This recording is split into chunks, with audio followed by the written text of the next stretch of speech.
All right, welcome everyone to the Ninth Hour. My name is Michael Sohn. I'm the owner of Ninth CX. Joining us today, we have a special guest. We have the winner of the 2015 North American Nationals Championship for the Japanese portion of the game, Bren Ullet. Bren, if you'd like to say hello to everybody. Hello.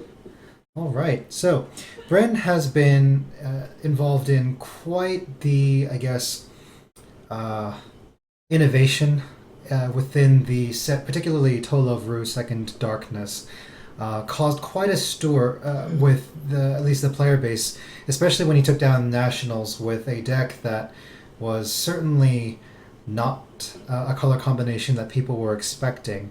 So what we wanted to do today was kind of venture into the mind of the deck builder to Uh-oh. see, yeah, to see what kind of goes on in his head and why he ended up running the cards that he did and how the decks evolved over time. Now, for those of you that are watching this, you will notice that there are a number of links that will be in the description or that are in the article text below, depending on where you're watching this. If you're watching this on the main site or if you're watching this through our YouTube channel, either way, the links will be provided for you below so you can follow along with the decks that we are going to be looking through. So, as everybody might have heard, Tolovru second, or excuse me, Tolovru, just TLR as we'll shorten it to, has been quite the concerning set, at least among folks who play the Japanese game, probably because it features some of the most unfair cards that have been seen in recent memory, but not just unfair cards, probably just the combination of effects. It's got some very very competitive effects, some disruption, um, and what some people would claim is a rather unstoppable end game. So but let's go to the first deck list that we have right here.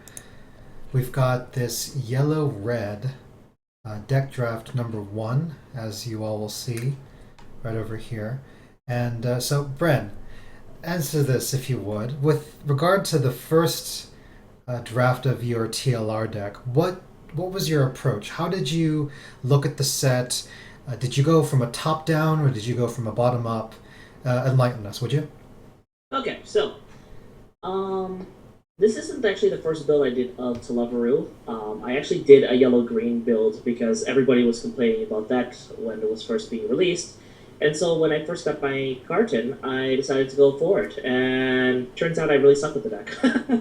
I participated in 3 tournaments and I won a total of 2 games. Oh wow. I did not do well with it. Probably may have been the deck, but I just did not like how it played. Mm-hmm. And to me, a deck should always synergize with the user. And for me, that's how I play. So when you I didn't say like the how the yellow green played. I didn't like how it looked, and Mhm. it felt strong at places definitely, but it just never really worked for me, and I never won many games with it. So, to that end, when you say that the deck should synergize with its user, what does that exactly mean, at least with regarding you and your play style? Because certainly, at least for me on my end, when I was playing Yellow Green TLR during that season, I mean, I noticed that there were some times where, especially in the mirror, that the deck could look absolutely terrible, but against some other decks, it could look absolutely wonderful. What were some, I guess, of the most disheartening moments or the most frustrating moments that you ran into with straight yellow green? Um, Over in my meta, there at least the place where I played, at that time there were 3 different places that I basically played at. One of them being our location of our regionals, treasure chest, games and collectibles. Another was Meta, which is another place that has since passed on, Mm-hmm. sadly. And the other place is at Craving for a Game. At each of these 3 locales, they have a focus on towards certain types of decks. For instance, in Treasure Chest, the atmosphere is casual type, and so you're not less likely to find cards and decks that are high end on the competitive side, which can hinder some competitive decks that are meant to take out other competitive decks, Mm-hmm. which I feel yellow green is want to do. Right. In exchange, basically the TC meta was all about power and field control. With decks like Project Diva running the house, especially with the Miku 2-1 combo. Okay. It's 2-2 combo rather, that the 8 copies of itself. Yes. I remember running into that before. That's one notable deck that I can remember that I kept losing to with this deck. But overall, at Treasure Chest, there wasn't really much room for the deck to shine, especially because I played there first, so I wasn't exactly as experienced with it. So I think that had a part to play in it. The next time I played this was at Meta, and at Meta, the focus there is more on English sets. And ironically enough, the most popular English sets that were going on around that time was Attack on Titan and Kill la Kill. Interesting. Specifically for Kill la Kill, it was the Ragyo build. Oh, the green-blue build. No. It's actually a take off of the deck that I built and people started copying, which is a 4-color build, focusing around the green and blue synergy, but also the yellow finisher as opposed to the other finishers. Interesting. So, would you say that overall, what we can take away from just listening to what we've just heard about the different locales is that it definitely does make a difference in terms of what you should be playing in a certain event. Let's say that we're going into an event to actually win it, which admittedly a lot of us will do. Some people will like to play gimmicky decks just because they're fun, but let's just say that for the purposes of this argument that we're trying to win the event. Would you say that, would you agree that it does take a certain amount of attention to meta and to player habits or player tendencies and the overall card pool to determine how you should build a deck for a given event? I think in some varying aspects of it, yes. Though, depending on the category, I think different players will find different solaces in different things. For me, I care less about how the meta looks and more about how my opponent plays and how everything synergizes together. While some other people, like Tosh, who was our regionals representative last year from British Columbia, his playstyle is more towards approaching things as they are, and recognizing the patterns and memorization stuff that players do and the tendencies that they tend to go and then attack them at those levels. So, depending on the player, I guess I should say, I don't think it can be really summarized easily. Like, make sure that you have this type of deck and this type of meta and this, because each player is different and will approach the game a different way, all of which are valid as long as they put forth the requisite amount of effort into it. Right. I mean, that's one of the equalizing points of the game as well, in that it doesn't matter how you approach it. At the end of the day, whoever hits level 4 first is going to lose, and there are so many ways that we can get there, and certainly luck. There's a lot of luck that has an interplay with that. And that's the topic of perhaps yet another cast. But let's get into this first build. Why did you like the combination specifically with this yellow red? It's a bit. I noticed it's a little bit more focused on power. There are no events in the deck at all, particularly nothing that searches, nothing that salvages, and especially nothing that prevents damage. So what was your thinking with just this first draft? Like, do you remember what you were going for with this one? Two aspects of this, actually. First, because I was using the Heart of the Cards deck list feature, you can see that the key card of the deck is the Ren Elise Jewelria and his combo. Yep. I basically started out with that card because I remember watching Top Tier Tiers' videos, and when they got to this card, I remember just the overall thing that, this kind of sucks because there are better options, etc., etc. Sure. To me, that felt like a challenge, so I wanted to build a deck around him, and the thing that really popped out to me was that, okay, well, this character has transformation and alien. So I can afford to run an alien build and have this as my yellow base. And I can use then the trial deck Yami to go search for things. I can use finally the alien bond to Yami because nobody runs that because it doesn't fit the traits. Right. And I started focusing just on the traits, and I was looking specifically for my Hange moment. I had a deck covered by you guys a while back, my Attack on Titan deck that took sixth place in Vancouver's. I remember that. WC. That was quite the deck. Um, the way I call it the Hange moment was that Hange was the card, or I really don't know how you pronounce it. I just pronounce it Hange. Hanji, yeah, whatever the case may be. Her card is the one that stuck out to me in that entire set that said, I can combine the two. I just need to know how. Right. She was the glue.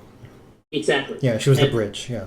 And while, I mean, like, Red is pretty good and all, he's not the glue. So if it wasn't for the trial deck Yami, I don't think this deck would actually be possible. Yeah, I did notice that for those of you who are just starting out, there are a lot of copies of the Taiyaki of Memories Yami in almost every iteration of the deck, especially when you and I were working on builds leading to Worlds. So just so everybody knows, this is a full disclosure, Bren and I actually were I guess conspiring with a group of other players, not necessarily all together, but just kind of on a one-on-one basis, preparing a deck that he would eventually go to Worlds with.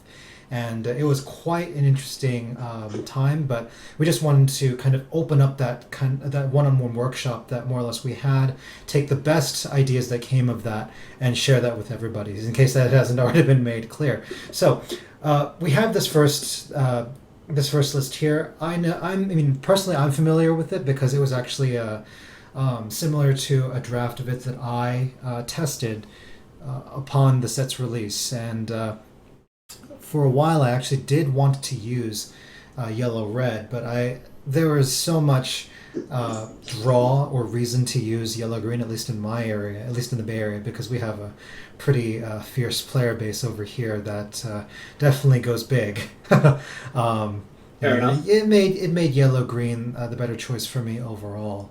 But let's jump into version 2, or at least the third one overall now.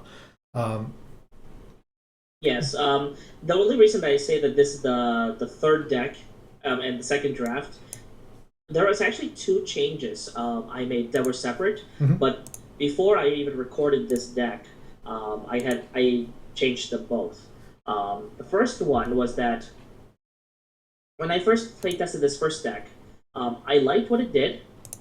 I just had a bit of a problem with grabbing the brainstorm. The brainstorm was really necessary to the deck just to have there. Yeah. And I just never seemed to have it. And that obviously turned out to be a problem. So one of my group members, who I'm the one that usually builds all of his decks, he actually suggested this one to me.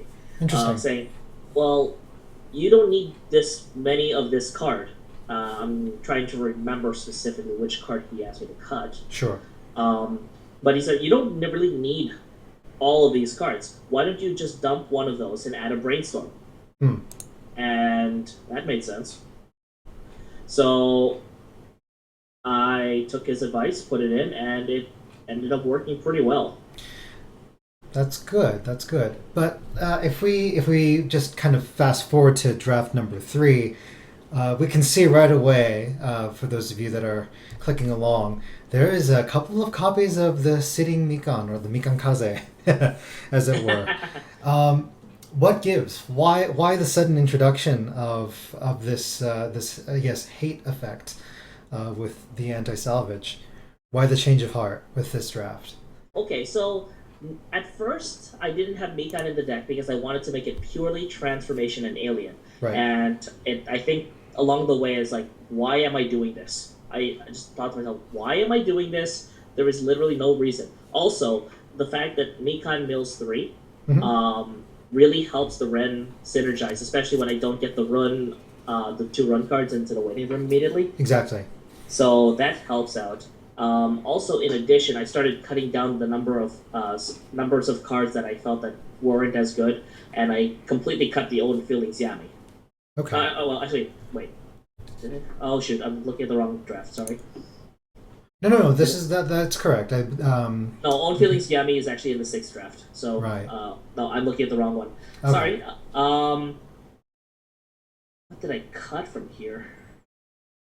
Um. Oh, I cut. Okay. Okay, so I cut the surprisingly proactive. Okay, so I cut the global 500 for the YaMikan. Oh, All right. okay. Yeah. Well, for everybody listening, we're just gonna have to cut him some slack because we're going through some really old deck lists. And to be fair, we've had actually one of the drafts of these decks in our drafts this whole time since Bren won nationals, except.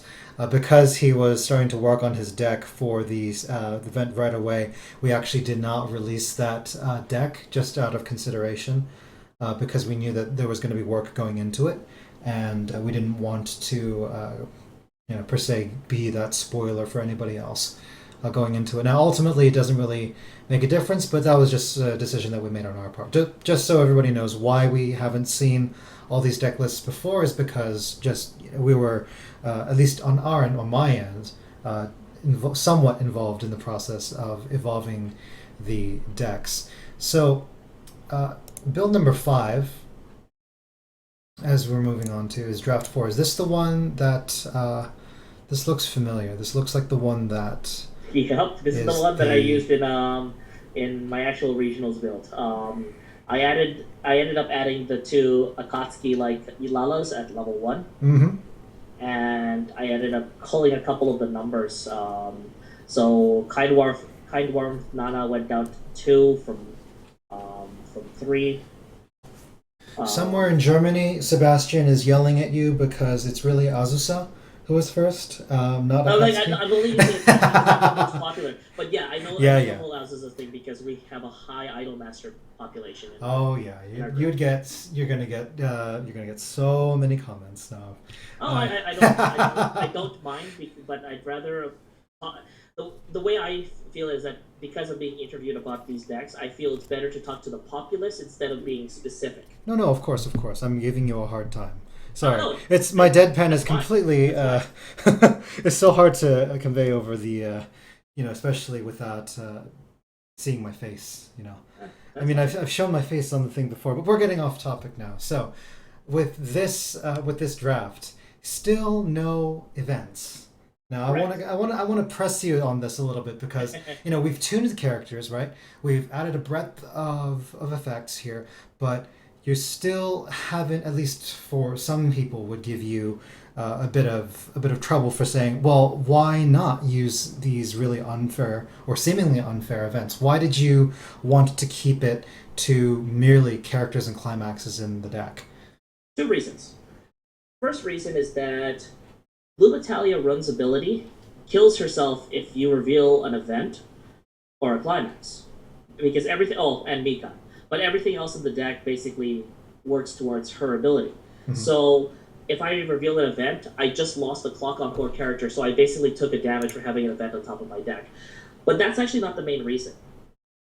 When it comes to regionals, my philosophy is that you know the people you are playing against, so you know what exactly you're to be expecting. So Mhm. you should come into the place with a consistent deck that does not play into any of their strengths. Or And their in this case, expectations. this regionals was going to be packed, and I could tell this right away because we had a deck building crew work together for the first time last year. As an aside, last year I decided to go the whole deck building thing solo because I was really confident in my deck building, and I went effectively 0-5. Wow. So I decided to this year collaborate with others and actually make everybody's decks better instead of just making my deck better, and it turns out to work. Um, but back on topic, I figured that there was going to be a lot of anti-event effects that would be run in that tournament, and I was quite correct. About 60% of the decks, I think, had anti-event in some form. As in effects to prevent events from Events being were being used. played, yes. Okay. The most common one being the 1/1 Ellie from Love Life. Okay. Yeah. I remember Melanie telling me about that as being used as a tech in some of the decks that were showing up. Yeah. Yeah. So given that this was, I guess, a deck that you built to kind of play with others' expectations, would you say that that was kind of a one time or one event gimmick, or would you say that you would probably do the same thing in the future? And I know this is not necessarily a fair question to you because obviously other players in other situations are going to play it differently. Of But would course. you personally try to see if you could do that again? Because I mean, I wouldn't even bother trying to do it again because I would. That's how I play. I would do that every single time. right. So if you expect A, then play B. If you expect B, play A. That kind of thing. You have to think on your feet and be Correct. adaptable. And that's the point, as opposed to just going in with that set mindset of okay, I just must do this. I must always go counter. Or Well, I think it's more along the lines of that. I was okay being comfortable with the deck, so I could focus on my opponent and what they were doing. mhm, It's okay to have a consistent deck, at least in my case, sure. so that I can see okay, what set is my opponent playing? Have I played them with this deck before? What does their deck do? All right, how do I counter this? All right. And that was my mindset throughout each round. The only real deck that I never really understood Mhm. and or never had played before was Richie's Mono Nico deck, his Nico Waifu, which ended up taking fourth place Hmm. Interesting. thanks to some disqualifications. Oh well, we don't talk. We don't really talk about those here. We don't really count those as part of the conversation. Though that is interesting that it would take a top spot. Um, so let's move on then. Sure.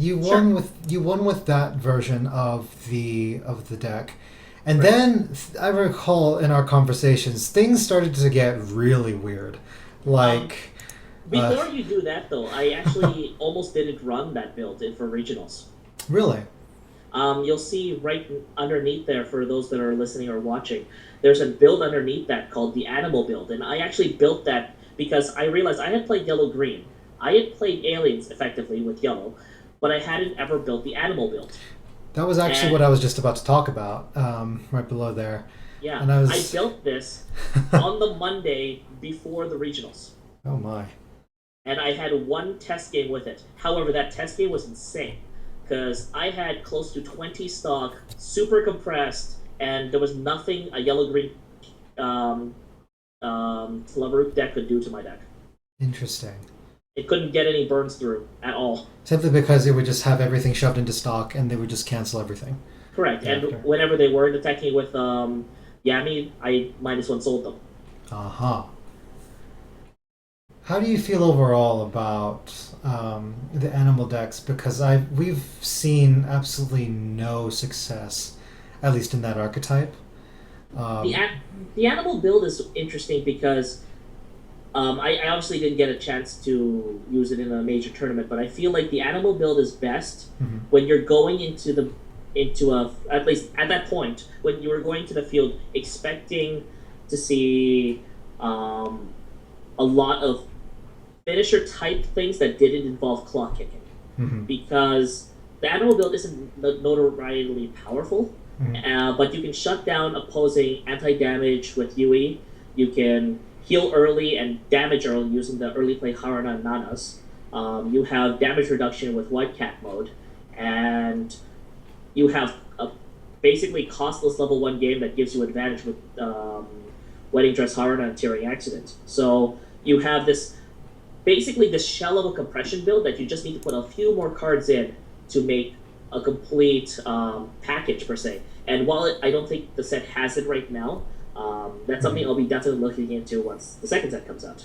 Right. So I actually wanted to break away from that because we're coming to about the halfway point and just talk to just what we might think about the second set and what it might do for it. Because, well, as you can see, the set was so powerful on its own.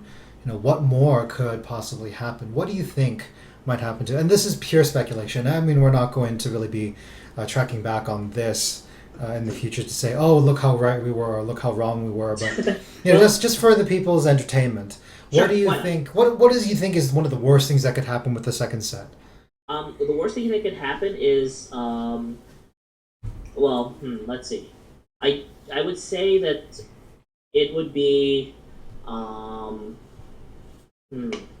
I was not expecting that question. I was expecting the opposite. The worst thing that could happen to Lever 2 set is giving a Yami type finisher to Red.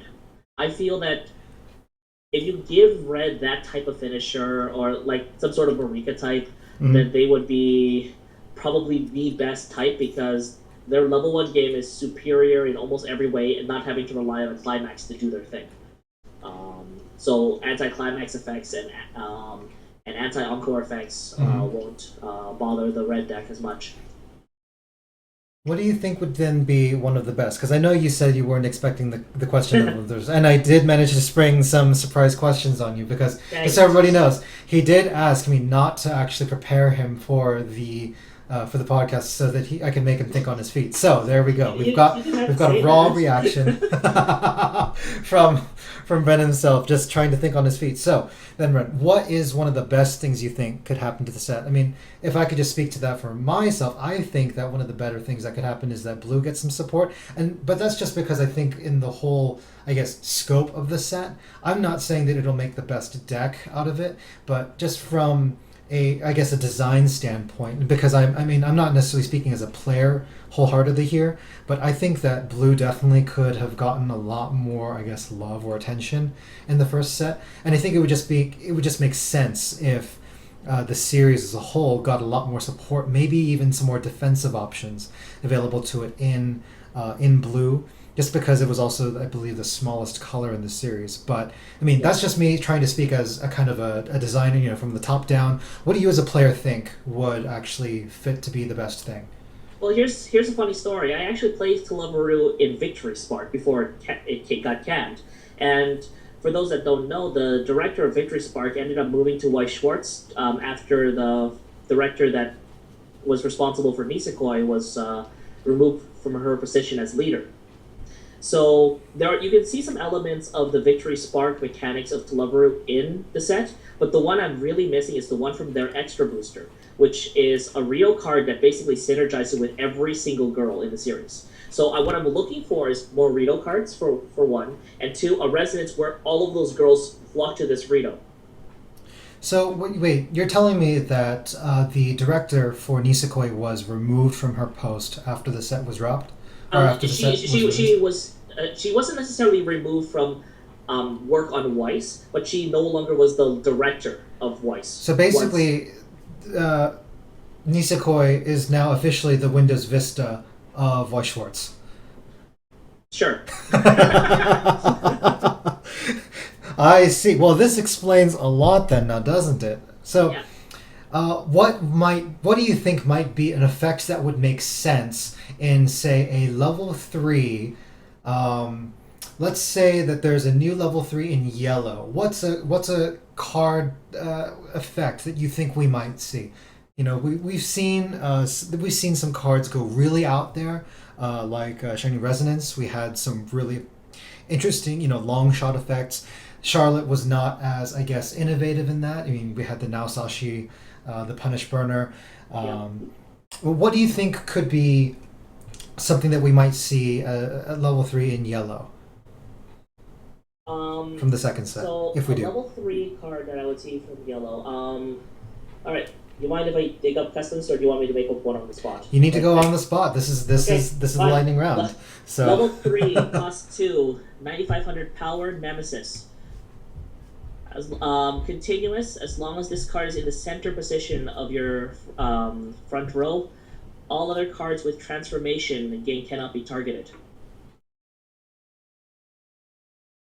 any other Um, particular effect that you would think that we would see from that? Sorry? Any other effect do you think we would see from that? Um, Maybe some oh, sort wait, of no, CX that's the combo. first effect. Second effect, discard Darkness Plan from your hand. Hmm. At the beginning of your opponent's attack step, you may discard this card from your hand. If you do, choose one other transformation character and this character, restand them, swap their positions, and they gain -1 soul in front. Oh, interesting. Yeah, that does seem like it would be it would make the deck a lot more powerful. That's for sure. Um, For every other transformation character with different names, gain 1,000 power. Ooh, I like this. I like this. Okay. That would be Well, my idea for what a Nemesis card could potentially do. That is completely removed from my actual custom set that I thought of immediately following. sure. Of course, of course. Yeah, it's fun to make custom sets and imagine what what could be. But I yeah, just missed that Rito. Like I could see a Rito that's basically unplayable, just like the original Rito being unplayable as a starter. uh-huh. But the fact that he resonated with everybody else in this, every girl in the set made him really powerful to start with. So I Ah, think like there would be a Rito that's 2/2, that's red, that resonates to all the other girls that are not in his color. well, that would make things very dangerous now, wouldn't it? Yes. Make the sitting Yami a lot better. Well, no, like he would have a Yami resonance at level 1, Oh, uh, okay. like Harano resonance at level 3, Lala resonance at level 3, all that thing sort of thing. Interesting, interesting. So you think that there might be some more like interset synergy there, and that we might see. Well, ideally, we'll be seeing a Nemesis card that Oh, might or like, no, might no, I'm not talking about like synergize. completely new Lala level 3, like sort of thing. Like this level 3 says resonance if you reveal the level 2 Rito in your hand. Hmm. That sort of thing. I see.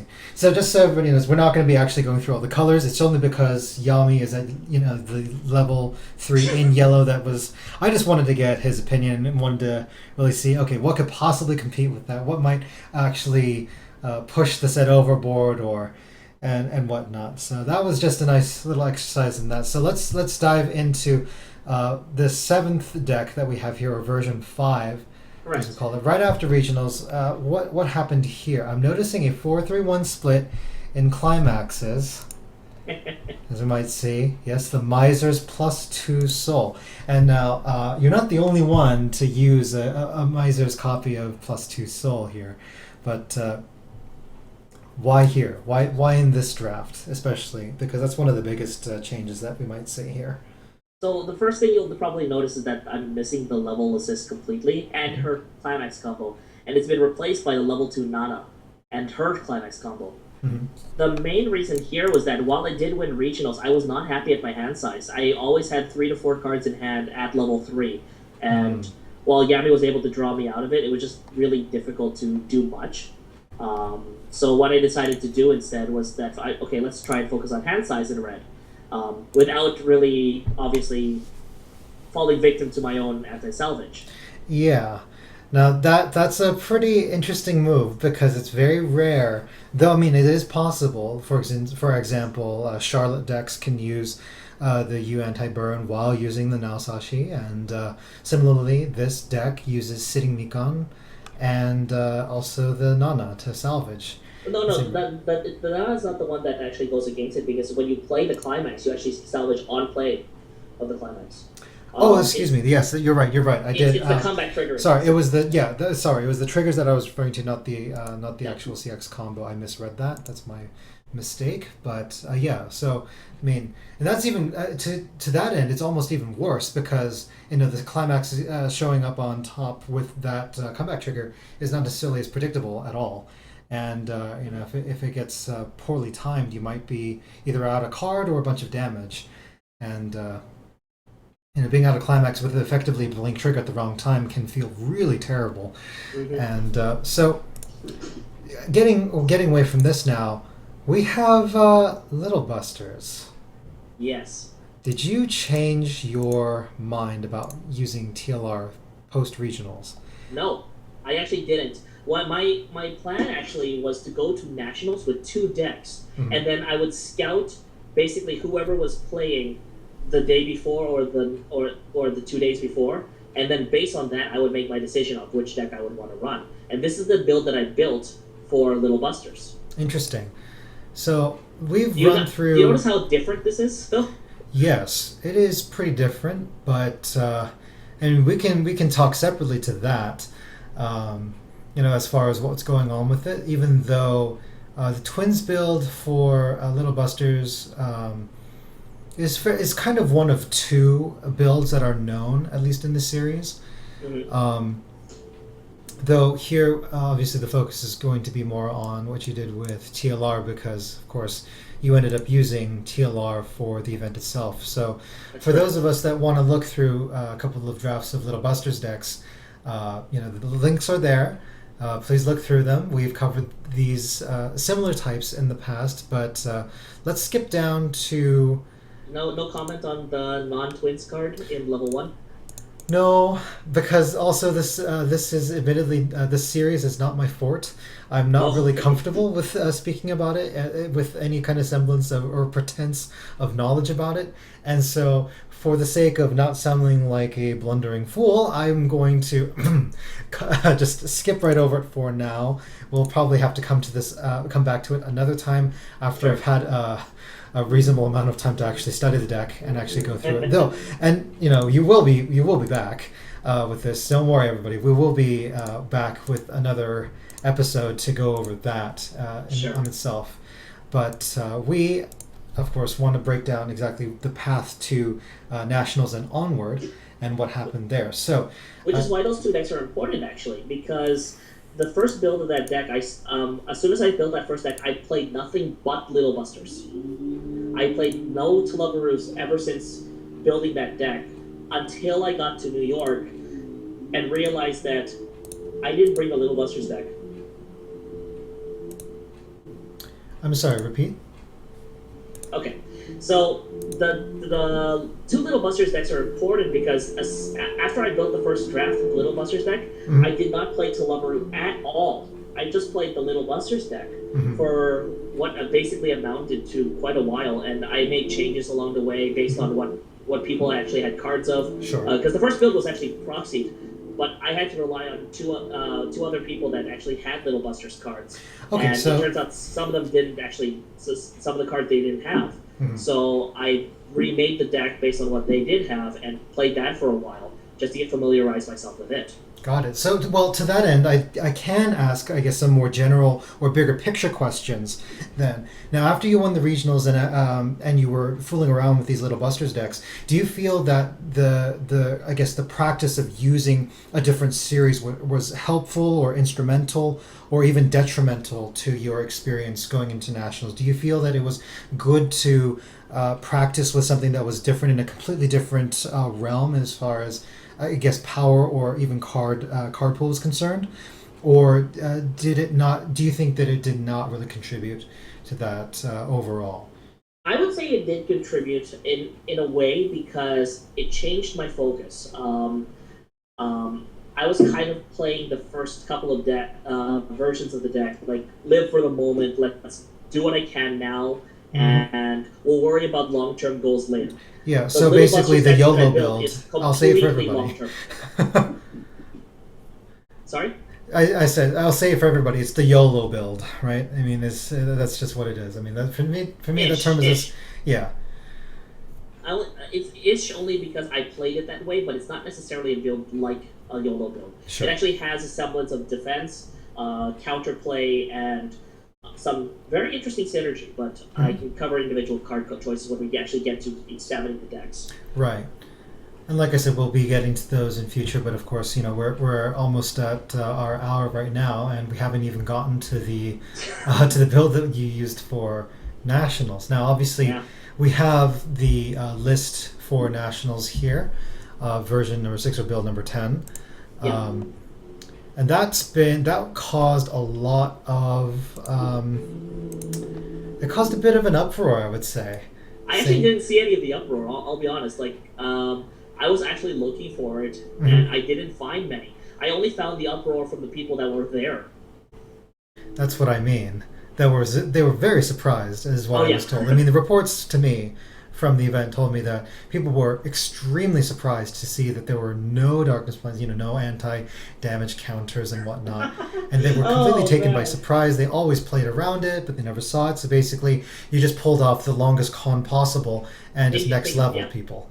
And I mean, I think that's fair to say, at least with this deck, is that so that everybody knows, it was just the biggest next level mind game of an entire event ever, perhaps, that was successful, especially because It's he done on went purpose, in. too. Yeah, he went in with a series that people were expecting almost to the T, and he played it completely differently. That what was notably successful before, especially from the lists that had been posting high results from all over the country, or I should say all over NA for that matter. It's not just the US that we're talking about here.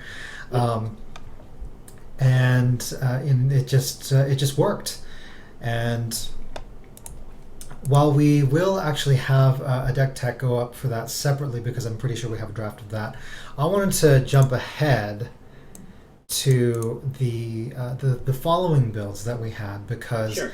I noticed. So in the weeks following, right, we were in contact with each other. We spoke about what cards would be used, would be worth considering. How the card numbers should be tweaked and whatnot. And we went over everything. We went over card quality, the card quantities. We poured over the possibilities of the set, Hmm. and there were a lot of nuances within, I guess, the constant deck building exercise that we had. And Yeah. there's one build that I wanted to call the attention to. That was number 12, or version 8. Now, I know that we all have our differences It's actually in. number. It's 12 version 8 on your screen, Sure. Michael, but it's going to be 13 version 8. Version 8 Okay. on the article and the video, because there's a, remember I mentioned there's this a build in between the 7 and 8 where Oh, I that's have right. That's a right. green card. You're So right. it will be number 13. Okay, so now that we're done confusing everybody, how did this specific build come around? Like, what made, um, what did you get any sense of the play style that was behind the deck itself? Because I know that, especially among the three of us, if we just look at that build, what I might have built, and what you ultimately went with. What did you see as some of the differentiating factors? Did you notice, I guess, a more slant toward being a conservative, or being more active? What was your take on that? To me, and not despite Singapore or whatever sort of thing, I just made this observation. But when I saw Nicholas's build of the deck that I was running, Mhm.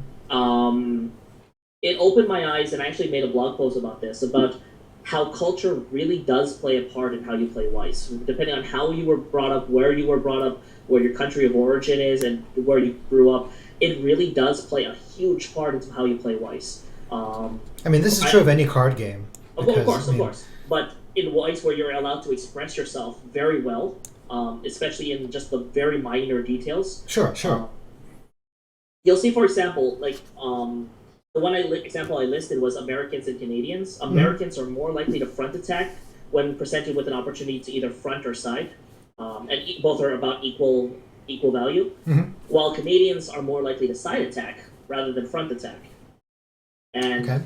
this is something that you can actually kind of see, depending on where you were brought up and stuff like that. But in general, that seemed to be the case, especially when I um, started putting results together and just checking. It's like, oh, that's really Now, interesting. just so it doesn't sound like you're just spouting off racist comments, because I mean, we know that you aren't. But But how yeah, many games did you say overall that you observed to actually come to that conclusion? I want to challenge you a little bit on this. okay. So for the Canadian content, I actually did a game by game breakdown of the entire 2014 in Treasure Chest, which is, I believe, calculated to be over 10,000 games. I think it's like 12,000 something games. Okay. I have the number somewhere here. Um, and then for American, I've been watching videos, and while I was in California, I got to experience quite a number of different people playing, Mhm. and overall, I'd say I watched about 1,900 different matches Okay. for um, Weiss, and I've also been watching the Twitch streams of that one place in California. I forget what their name is. Mm-hmm. So I tallied all of that into account. Yeah, the Canadians are more likely to side attack, and Americans are more likely to front attack.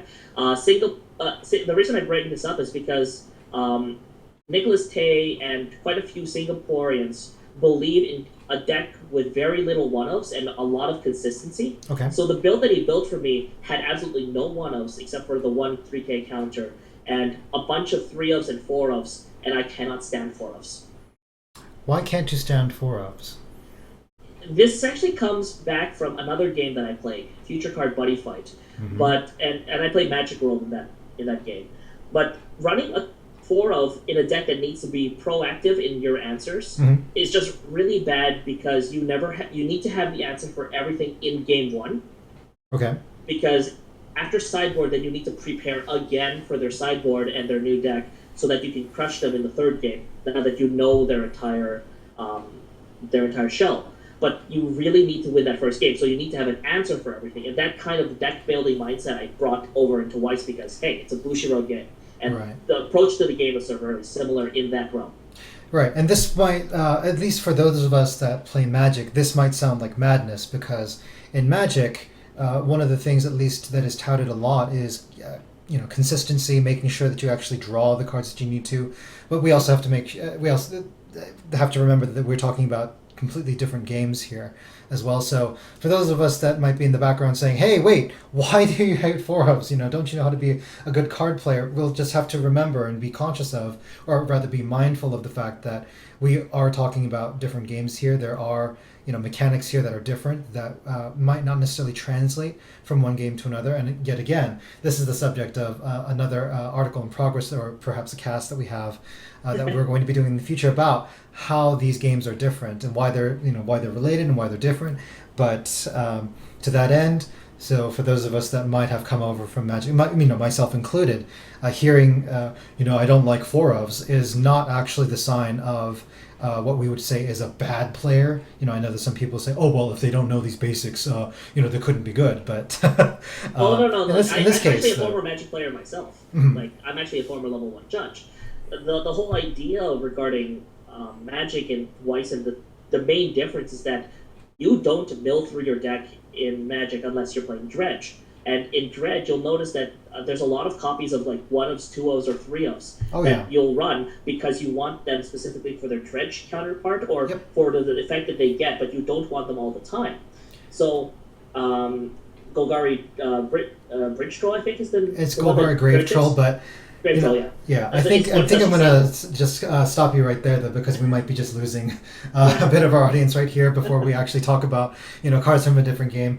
Like if we were talking about Magic, yeah, I could go on about that and how much I've played that game, but Mhm. here this is just like the biggest aside possible for justifying the statement of I don't like four ofs. So. Yeah. Now let's move on from the build that has all these three and four ofs. Let's move on to I guess version 9 or the deck number 14, if I'm getting my numbers correct. Yep. Yeah. So this was the build that we I guess more or less kind of had our hands more directly in. Correct. Yeah, Um, we built this all basically together. I took everybody's input into account, even Yep. the build that Nicholas Tay made. Yep. And my approach at that point was that I'm at Worlds, I have nothing to lose. I will grab everybody's suggestions, and then I'm going to filter it through my playstyle. Mhm. So that whatever I put into the deck, I can play, but at the same time, everybody had an input in making. So there are Sure. actually some things in Nicholas's build that I actually kept, as you'll see in the deck list. But most of the things went back to a build very close to the regionals build. Actually, Mhm.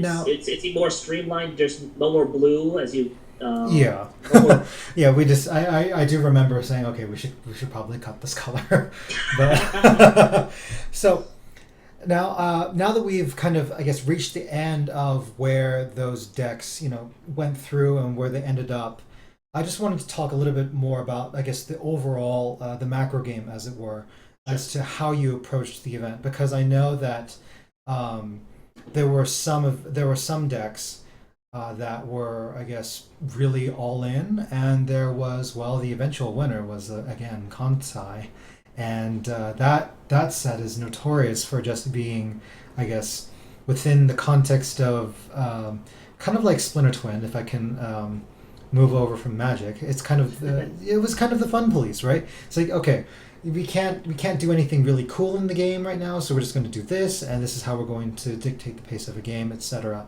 And how do you feel about the deck that actually took down the event? Because We know, in case everybody hasn't already known, the world's events themselves, whether you're playing in English, and you're Clinton Chen and you're winning with Kontai, or whether you're Bren and losing to Kontai on the Japanese side of it, these events are very, very small.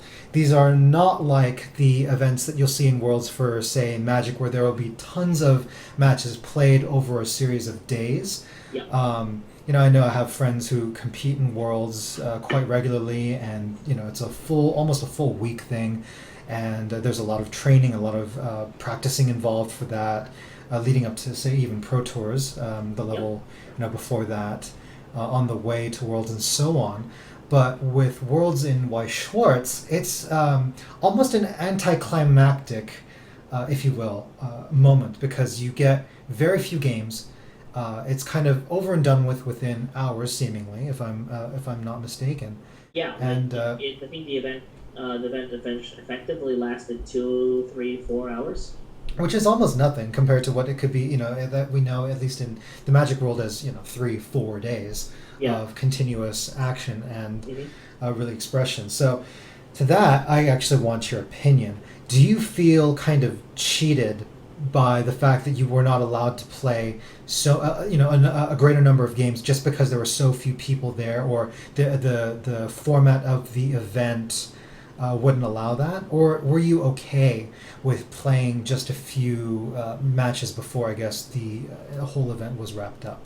I think the previous comment applies here. Different games have different gameplay styles. My approach is that that's the format. I gotta play within it. So there's no use in complaining if that is the actual format. Can I complain afterwards? Maybe, but my focus when I was there was that okay, so you have a very limited amount of matches. Mhm. That means luck could swing the game to you and against you. So that means you want to be really ready to counter any type of horrible luck as soon as you see it. Right, but I want to push you even more though. I want to push you even more. Oh, Yes, I want to push that just even further because I mean, like I said, I'm asking for an opinion here. okay. Do you feel that there should be more games played, especially at these higher level events? No. Do you feel that there should be? No. Why? And the main reason why is that if you've never played in Worlds before, you'll recognize this I can tell you from first-hand experience now. Sure. The environment is extremely oppressive. There are so many unknown eyes watching you and your every move, and it feels like you're being accused of cheating and you're not, sort of thing. It's that kind of environment, plus the fact that they have a meeting next door that they're talking about future sets. So it's sort of like this casual, stern atmosphere type of thing. And in that kind of atmosphere, I don't think people will perform to their best if they play multiple matches at the time. It just so happens that in the room that we were in, it's like their meeting room. So Oh, really? So there's like a meeting room off to the side. There, just before greeting us at the door, the staff members were just in a meeting, just had finished talking about something I'm not allowed to say because I have good ears. I can hear what they were saying. Sure, of course. Yeah. But no NDAs notwithstanding. actually, I can talk about it now because they actually released it. They were talking about the power-up packs. Oh, okay. Yeah. But overall, just they had this different type of atmosphere that I think that if you're completely unfamiliar with competitive play, especially with the kind of mindset the Bushiroad really wants to be, like anybody can play, anybody can win type thing. Sure. They don't.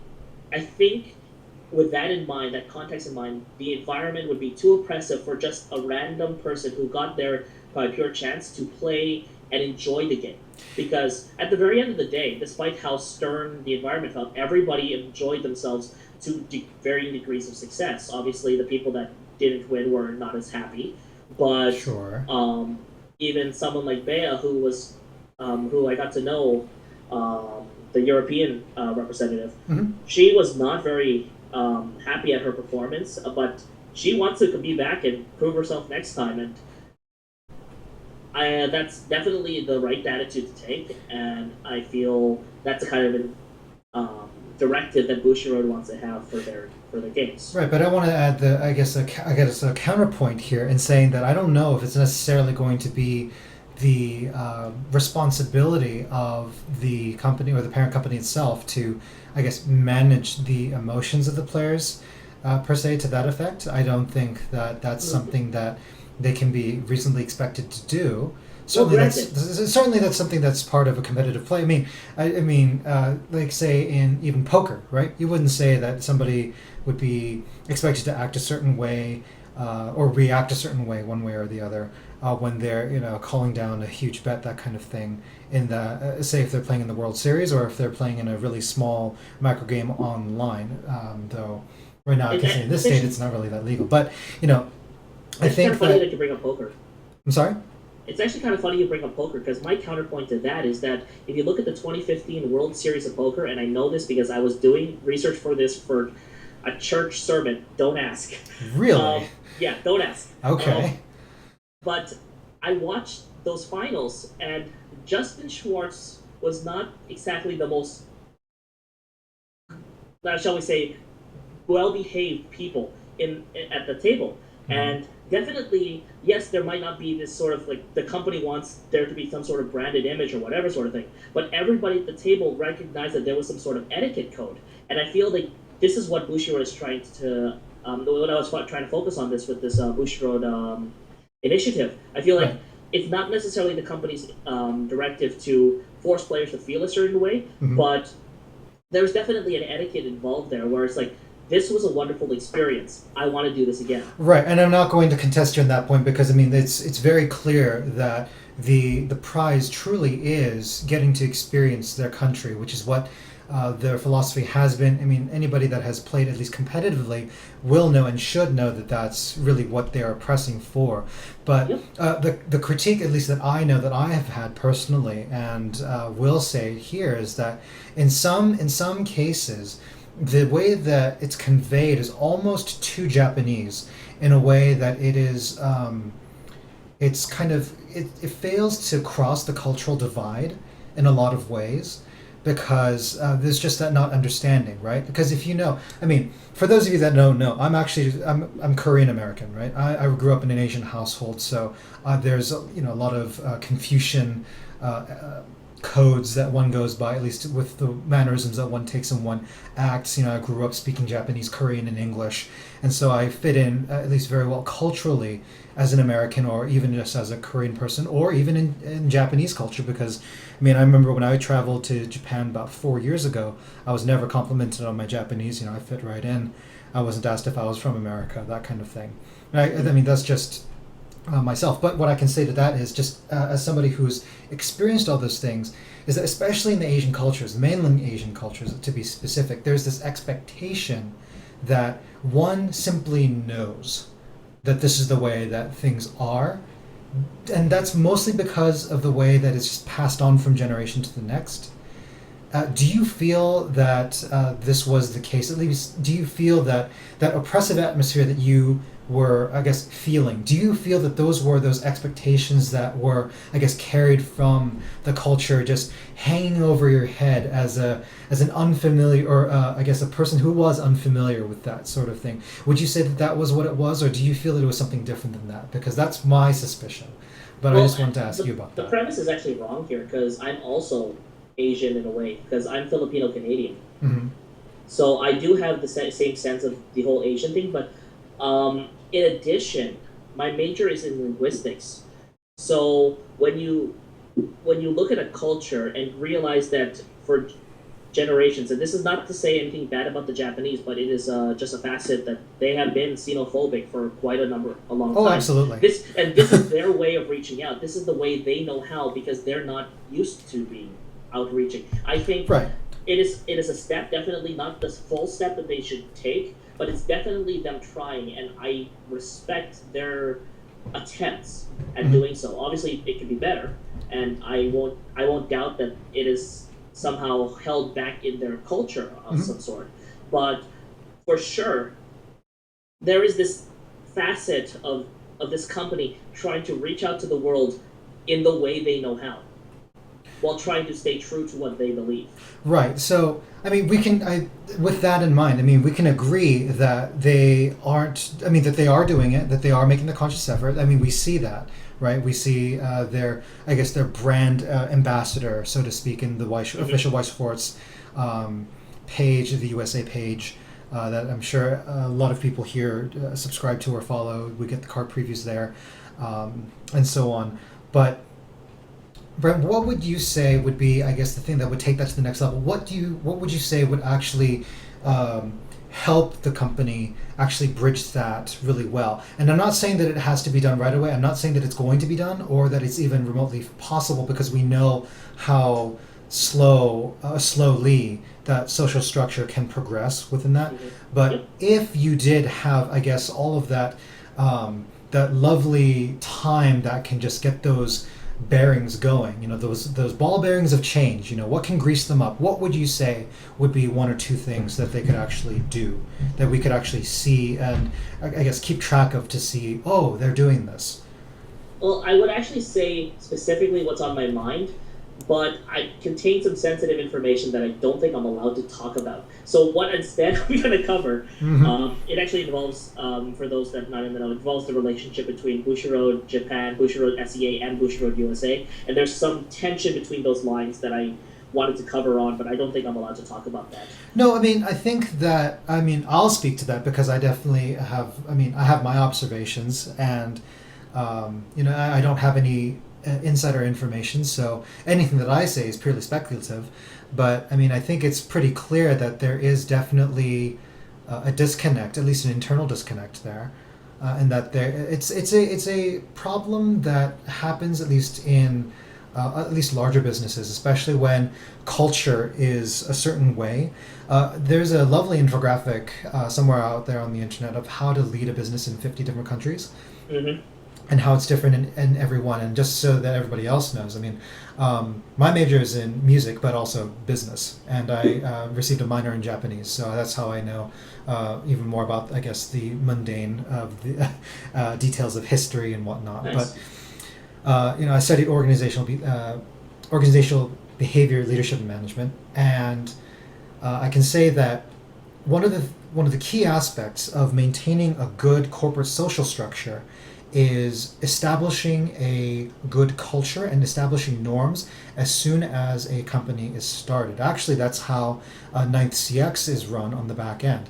As soon as we bring on somebody new, or as soon as we bring on new content, everybody is shown beforehand, before even they're given the opportunity to do something. These are the norms, these are the expectations, here's what happens, here's how things will go. And as long as everybody keeps in line with those, it's actually not terribly American.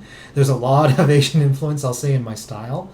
But it's because it's what I know, what works. It's how we've come, at least this far. I'm not going to toot my own horn for too long on this, but it's how it's a structure that's allowed us to grow beyond just the borders of the U.S. It's allowed us to reach out to folks in Canada, Australia, Singapore, the Philippines, especially Germany. Hi, Sebastian. Thank you again. And so on. But something that I keep on seeing, at least among the Bushiroad offices, is this profound lack of communication, and that is more or less what I could say is just attributed to, again, a disconnect in culture, because you can study business without studying another culture. And if you study international business, that's a different realm. But if you're studying, say, business domestically, you're going to run into a certain style of norms and other things that are expected of you. Yep. And by studying international business, you're also going to learn what applies and what actually works worldwide.